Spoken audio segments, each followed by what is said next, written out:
ఓం నమ శివాయ, శ్రీమాత్రే నమః, జై కాలభైరవాయ. ఈ వీడియో ముందు స్కిప్ చేయకుండా ఒకసారి చూడండి, వినండి కూడా. రక్షాబంధనం, రాఖీ పౌర్ణమి, శ్రావణ పౌర్ణమి, జంజాల పౌర్ణమి అని శ్రావణ మాసంలో వచ్చే పౌర్ణమిని చాలా మంది కూడా చక్కగా పిలువబడతారు.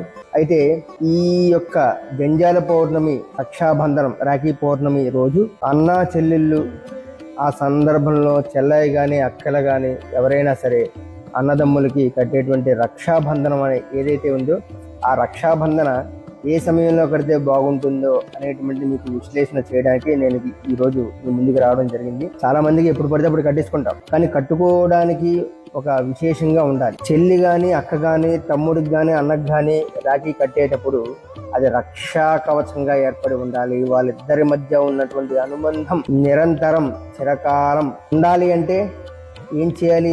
మంచి సమయంలో కట్టాలి. మనకి ఉదయం 7:08 వరకు కూడా, అంటే 7 గంటల సమయంలో కూడా మనకి గురుహోర అనేది ఉంటుంది. 7 to 8 అని చెప్తూ ఉంటాం కదా.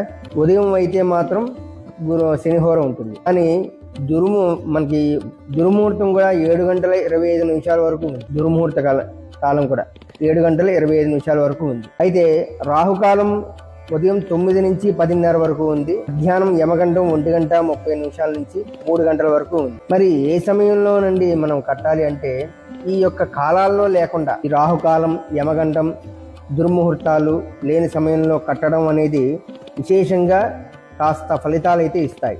అది నా యొక్క ఉద్దేశం, నా నమ్మకం, నా యొక్క సంకల్ప బలం ఇది కేవలం. అయితే ఏ సమయంలో కట్టాలండి అంటే ఉదయం 7:30 నుంచి 9 లోపల, అలాగే ఉదయం 10:30 నుంచి మధ్యాహ్నం 1 గంట లోపల ఈ యొక్క రక్షాబంధన సూత్రాలు అన్నదమ్ములకి ఎవరైతే ఆడపడుచులు కడతారో వారి ఎల్లవేళలా కూడా వాళ్ళని ఎప్పుడూ కూడా సంరక్షించేటువంటి శక్తి వాళ్ళకు ఉంటుందని నా యొక్క అభిప్రాయం. అలాగే యజ్ఞోపవీతారణ ఎప్పుడు చేసుకోవాలంటే తెల్లవారుజామున 5 గంటల సమయం లోపల చేసుకుంటే మంచిది. ఈ యొక్క విశేషమైనటువంటి విషయాన్ని మీకు అందించడానికి ఈరోజు మీ ముందుకు వచ్చాను.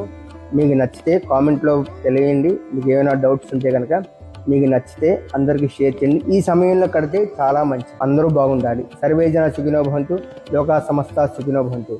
ఆయుష్మాన్ భవ. రాఖీ పౌర్ణమి శుభాకాంక్షలు.